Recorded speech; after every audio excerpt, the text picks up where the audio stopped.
Hello, creators. Save the date for our 2024 Creator Circle Retreat happening September 23rd through 26th in Vancouver, Washington, United States. Registration is open and the early bird deadline is March 15th. The 2024 Creator Circle Retreat will be 4 days of restoration and rejuvenation for yourself and your business, and you can find all of the details at wellnesscentercreators.com/retreats, where you can also click to apply. As always, feel free to email with questions anytime at kendall@wellnesscentercreators.com. And lastly, it's important to note that the retreat is limited to 20 people, and everyone from last year is getting ready to register again, so jump on it.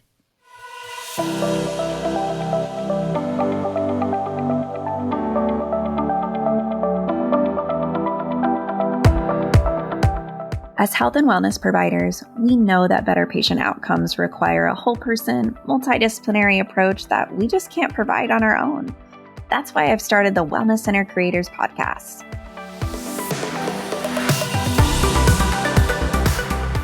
I'll be bringing you interviews with experts, tips, tricks, secrets, resources, systems, and solutions so that you don't have to reinvent the wheel. And creating your wellness center won't feel like starting over.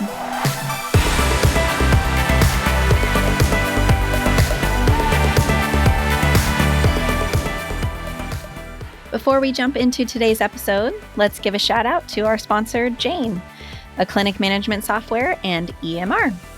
Whether you're just starting to do your research or you've been contemplating switching your software for a while now, the Jane team understands that the process can feel intimidating. That's why their goal is to provide you with all the onboarding resources you need to make the switch as smooth as possible. Jane offers a personalized call to set up your account, a free date import, and a variety of online resources to get you up and running quickly. And if you need a helping hand along the way, you'll have access to unlimited phone, email, and chat support included in your Jane subscription. If you're interested in learning more, book a one-on-one demo at jane.app/switch. And if you decide to make the switch, don't forget to use the code WELLNESS1MO at sign-up to receive a 1-month grace period on your new Jane account.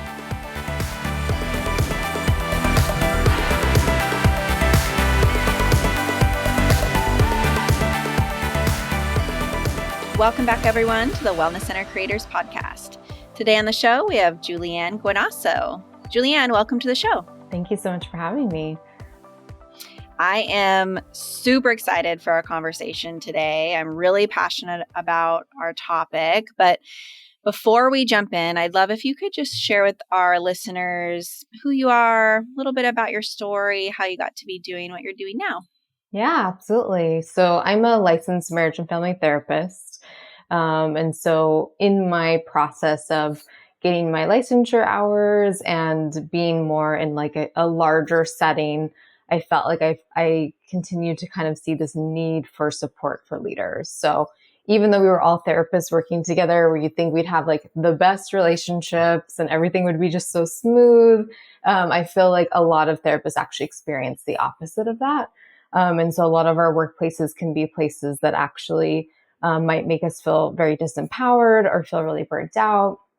And so over time, I just really found myself drawn to wanting to like really reset that system. So as all of our stories go, wound up in leadership and like quickly humility found me very fast. And a lot of the ideas of what I thought like good leadership was quickly kind of got turned on its head. And so from there, it just kind of grew into this process of really wanting to like refine that and also really provide and offer support to small business owners, to therapists, to really figure out what does good leadership feel like to them and how to really like lean into that and create psychologically safe workplaces.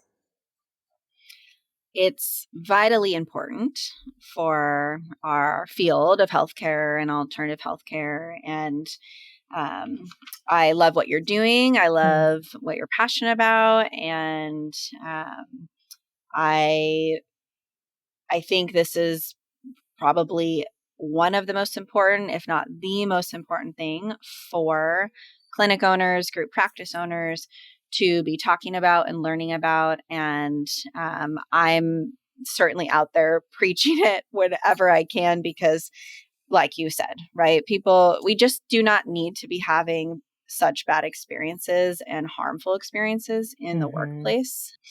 That's what we're going to talk about today. So I'd love to know first why you feel that relational factors at work are so important to employee performance. Because I think, the traditional way is to really stand in that profession, whatever society says is professional as a leader, right? And steer away from the relational piece. But we know that it's so impactful to the employee's experience. So why do you feel it's so important? Yeah, I love how you said that. Like, I think when we look, like, how did we get here, right? Like, when did we decide, like, a more authoritarian, shielded, masked self would create, like, a healthy work culture? And I feel like long term, we've now seen what those consequences are, which is like when you take away the humanity piece, or the fact that, like, as service providers, we're still humans, and we don't address those things first, and we're trying to operate from, like, this industrial revolution, like, machine standpoint, it really does, like, strip away our humanity and our ability to connect. And we feel like we really do, like, close off our heart space, for a lack of a better word, and just, like, power through. And I feel like as a result of that, we start to see all these other, like, burnout, compassion fatigue, conflict at work, not sharing your truth at work, even if it's like, I want to adjust this policy, or I don't know why we actually do client care in this way. I'm seeing, like, gaps. Like, I think even conversations like that can really impact how we move and operate. And so when you actually center relationships, I don't want to use the word ease, because nothing's ever easy with people, but I just feel like there's so much more ease in actually knowing what your, like, unified goals are. And so when you all know you're working towards similar goals, and you all know that you're centering the person and the work itself, there's just, like, a different flow and process, versus we're just going to all try to focus on this goal, but really I'm frustrated because I find when I ask you to do something, it's not done, and I feel like I always have to do it. Or I feel like I ask my team to do one thing, and then they end up doing something completely different, or they have conflict around it, so it actually doesn't get done. So, like, there's all these other things relationally that are really happening that aren't actually about the the practical steps of the work. It's really the relational process that, like, gets in the way of our work. And, like, so much of that comes up all the time. And yet we're so afraid to, like, name it or say that it's there. And so we're always all, like, dancing around it. And that ends up just being really exhausting, and really takes away from our ability to just, again, like, what is this true goal that we're all, like, here to accomplish together? Exactly.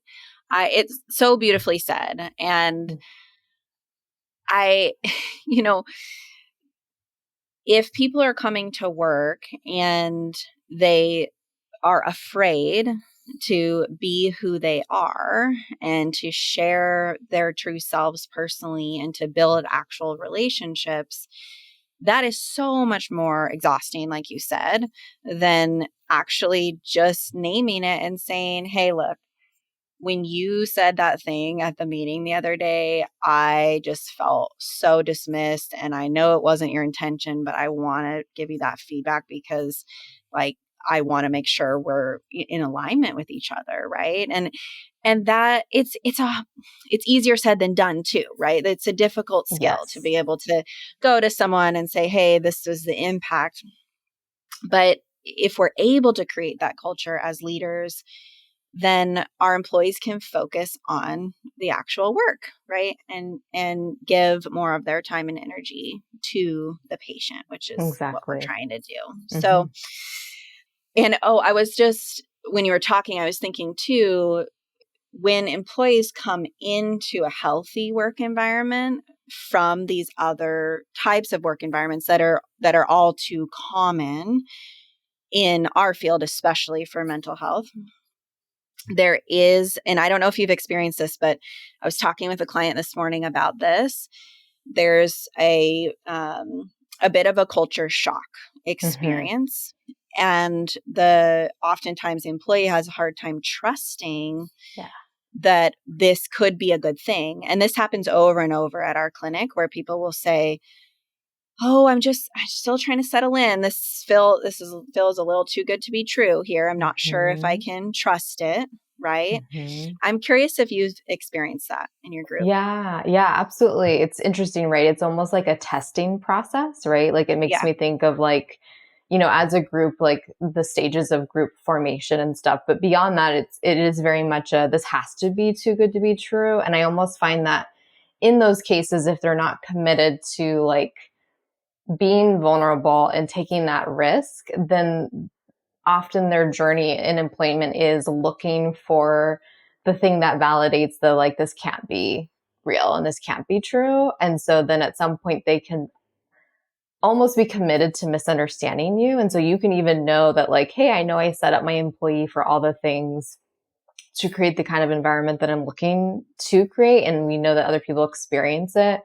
But if they're not willing to like acknowledge like where they came from and how that impacted them, I know obviously the word trauma gets way misused these days, but like if we're going to say little t trauma, these relational ruptures and moments where we don't repair and we just take them into our next like employment, I really do think it's really hard to really ask them to take that risk if they're still at that point of like, nope, it's not safe to do so. And obviously we can't like force that on them. We can't even really ask that. We can invite them and to consider that and to consider a different kind of experience. Yet I find with employees, they have to be able to meet you halfway. And so I think even with leaders, they might set up, do all the right, quote unquote, right things, do all this setup. And if the employee's not willing to meet you halfway or even 30% or 40% of the way, it's going to just consistently like not match.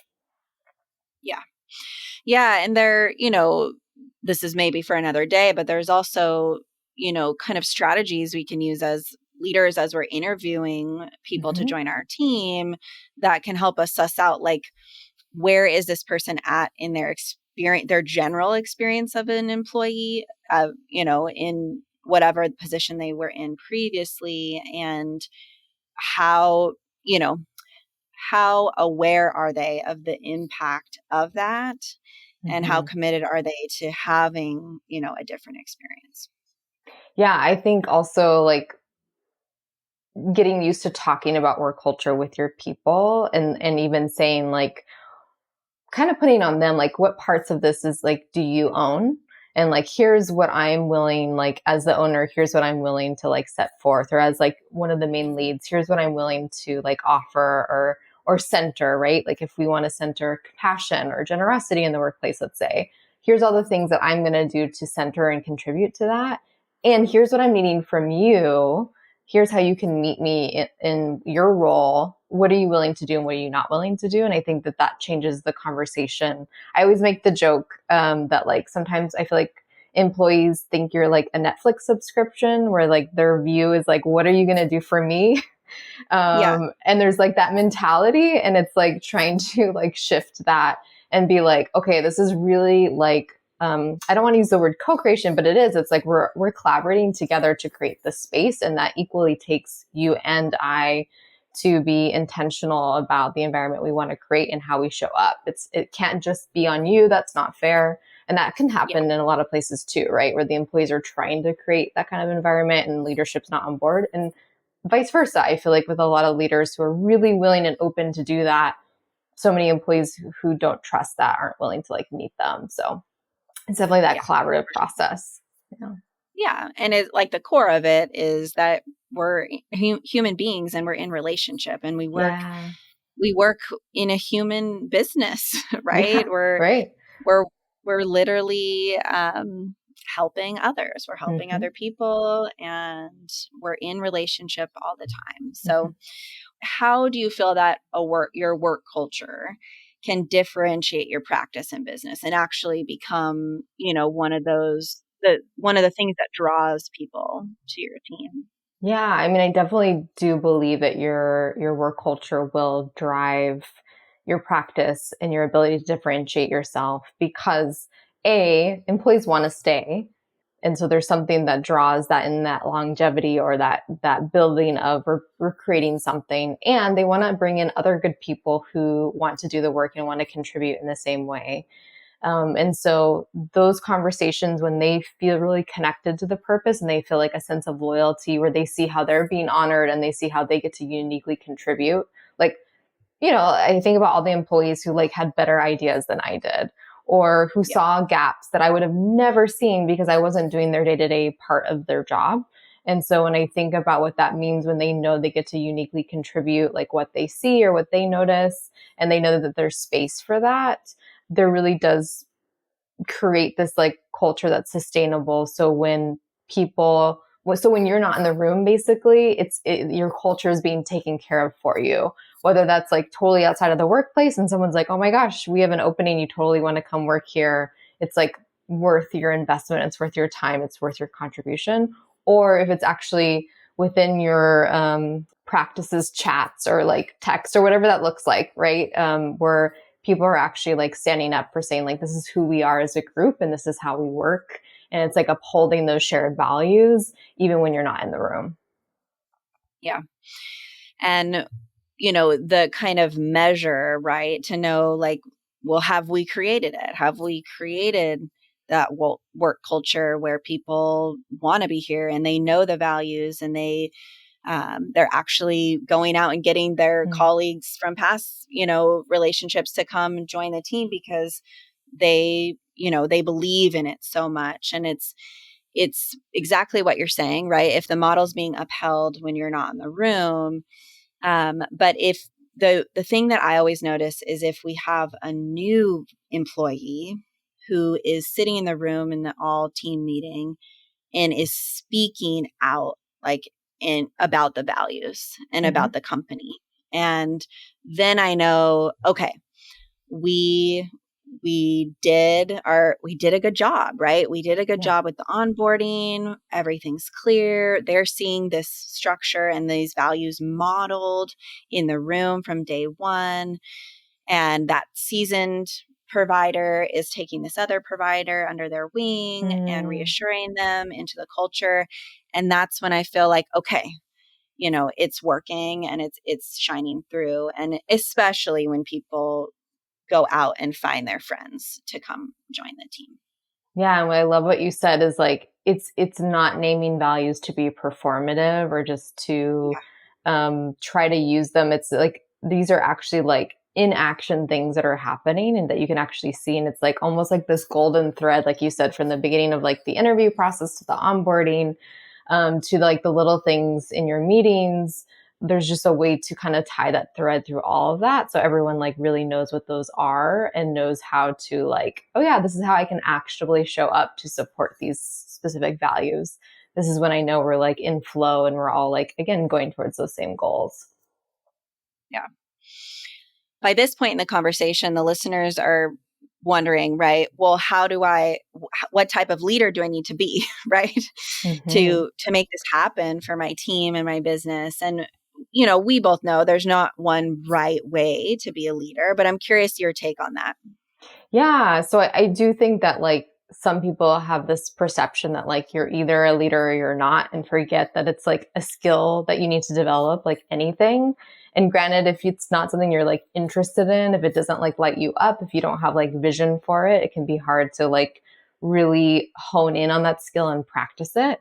And I think that when you know this is something you want to do, if you have a larger vision, if you know you need to bring more people into that to create the impact you're looking for, it is reframing that of this is a skill. I really want to understand the impact I'm making and really focus more on like, how are we moving forward together as a group process? And so the way my business partner and I like to talk about it is like we tend to find like themes. So we call them the 5 leadership archetypes. And so it's like 5 themes where we see different leaders tend to lean into things that specifically cultivate their influence and their trust over their people. And it's things that they don't even realize are actually hard for other people. Like, so for something for me that might be kind of challenging, like maybe sometimes I can be less clear, or maybe sometimes I can struggle with giving like specific actionable steps to one of the leadership archetypes for them. That's like so common sense that you would be like, you just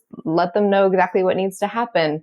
But yet for that same leader, we call them like the authenticator archetype, they may struggle with maybe checking in on the emotional pulse of their employees, or they may struggle carving out time in their meetings to actually like give space for feelings, or needing to process through like a change policy or something like that. And so it's knowing like, where do I really shine and like cultivate trust and psychological safety, and it's just easy and I can lean into it, and what are the areas that I tend to like skip over and avoid, and how do I also tag in someone else to lean into those abilities and strengths, or how do I kind of stretch myself to do something a little bit different, even if it feels uncomfortable? Okay, so let's talk about humanity and Mm. vulnerability as leaders. And why do you feel that we have to center these things, right, for ourselves and for our team? And how does that look? I think I get asked a lot about how to do that, but also still be professional. So I think there's a lot there, but I'm curious your thoughts. Yeah, I mean, I think, as soon as we step away from like the human piece or the humanity piece, we tend to forget that like emotional pulse is there. So even if we're not naming it, if we're afraid to name it, it doesn't mean it doesn't exist. It doesn't mean it's not in the room with us. And so I think it's like changing that perspective of like, it's okay to name it when we all already know it's there. If there's like, if you're in a like all team meeting and there's clearly like some upset or something happening, or maybe there was a rupture that just happened like a week or two prior, if we're still not naming it, we also know it's there. We're just, again, we're masking and talking around it. So I do think there's power in addressing it. And you're right, like boundaries have to be considered, because quickly you can end up almost processing and talking too much, right? So there definitely is a balance here. And it's like knowing what those parameters are. I actually think every team is different. I almost feel like every team creates their own personality. It's so interesting how you can talk one-on-one with an employee and they'll say one thing, and then you're in the group with them like 2 hours later and they're talking about something almost completely different from what they just said. And it's like, they're not actually being inauthentic. It's just like that group mentality kind of takes over and gets influenced and makes them think of like other thoughts or ideas. So I think it depends on your team. Is your team one that tends to not be honest and tends to mask and like withhold? Well, then maybe it's like leaning more into like, okay, like how do we actually like center transparency or authenticity here, and share more about what's going on. If your team tends to be one who maybe goes down the rabbit holes and gets caught in that emotional process or overly talking, perhaps in that case, you're leaning into the, okay, let's set aside the next like 5 minutes to really like talk through this. And then let's be mindful so we make sure we hit on these other like agenda points so we don't overly give space to just talking process. And so I think that's what's so difficult about leadership, right? It's so nuanced and it really depends on who's in the room. And as soon as you like onboard a new employee, all those dynamics can really shift, which is why I think even a leader who's been doing it for over a decade can still say, I have no idea what to do in this situation, or I feel really stuck, or this is like really depleting, because I think those dynamics are consistently shifting. And so you have to kind of meet your people where they're at and also kind of gauge internally what's like showing up for me, what feels good for me, where do I think we really need to go, and where are we holding back? Yeah. I always say, if I'm feeling it in the room, everyone else is feeling it. Exactly. Yeah. So if there's just no point in not addressing it, and we can Mm-hmm. do that tactfully, but Mm-hmm. it has to be said, or that's what the group is going to be stuck on. Exactly. So the way we navigate this on our team is we meet every week as an all staff, and so we have different themes and focuses each week, and it's about and this is something that I feel is an important practice in being like a trauma informed, having a trauma informed approach to Mm-hmm. leadership and your business in general, but is to let people know what to expect for the meeting. Yes. And so that they know coming in, like, this is going to be a day where we are going to do some personal and professional check-ins and sharing what's going well and sharing what's been challenging. And we're going to do a bit of processing or personal sharing so that they can prepare for that and decide their own boundary around it. And then they can prepare for the next week when, hey, this is really focused on patient care coordination this week. So, we're gonna save the other stuff for another day. And that piece feels important, and it helps with the flow of things, right? Because at the end of the day, we're here to serve patients and we're here to do a job. And so we honor, all parts of ourselves and how we show up in relationship. And there has to be structure around that too. Exactly, right? And what I love about what you shared too is like you're defining for them, here's how I'm inviting you to show up in this meeting. And I think so often we forget to share what their roles are in the meetings. Sometimes when you introduce something, you actually need feedback right away. Sometimes when you introduce something, you're actually needing them to like try it for 30 days before we go down the like all the reasons why they think something's not going to work. Right. And so I think when you like help define the role, and I love how you even differentiate the like, let's process through something versus like, let's actually like talk about like the patients and client care and like what we need to do there. I just think that really helps. Like you said, they now know, oh, this is how I'm supposed to show up in this meeting. This is what's being asked of me. Now I'm clear and I feel like I can participate more versus like not really knowing where this is going. And I even love that you said they get to decide their own boundaries in that too. Because again, it really is of them and us like collaborating and trying to find middle ground. Yeah, for sure. Because, as I said earlier, people will join our team and seriously come to me, multiple times throughout the first few months and share there's that person that joins that will be just like ready and excited for the positive experience and the different work culture. And they'll just have a lot of appreciation but be voicing like, I've never been a part of a team like this, right? This is wild. This is different. And then there's the person that's like super hesitant to believe in it, that it's actually real. So, it's really important, like you were speaking about, the different stages of group development earlier. And it's as leaders, really keeping that in mind at all times, because, and this is why I think psychotherapists do have a leg up sometimes in the healthcare environment as leaders, because we are trained in a skill set to understand human behavior, but groups in particular. And so if you haven't heard of Tuckman stages, it's something that is a, well-known theory from psychology, and it's important to kind of look at, and it helps normalize for you, like what's happening in your group when people join and leave, because the dynamic does change each time. Which is why it's so important to give people space and permission to set their own boundary as they're coming into this new, awesome, healthy work environment. They might not be ready to share, as much as the person next to them. Absolutely. Julianne, this has been an awesome conversation. I feel like we could talk just all day. I love this topic. You have a fun giveaway for our listeners if you want to tell them about that.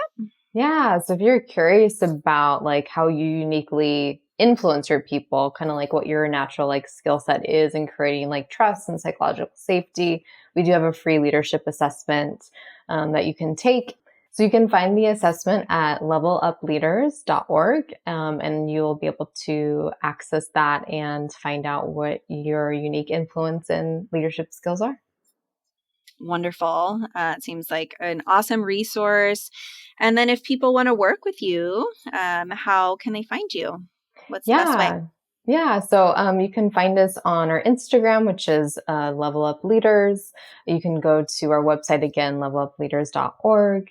And we have different containers in which that we get to work with small business owners, group practice owners, and support you in really creating a workplace that not only feels good for your people, but genuinely actually like feels good for you as well.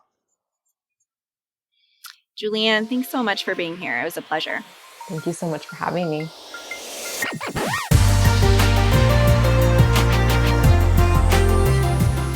Thanks so much for listening to the Wellness Center Creators Podcast. I hope you enjoyed the episode.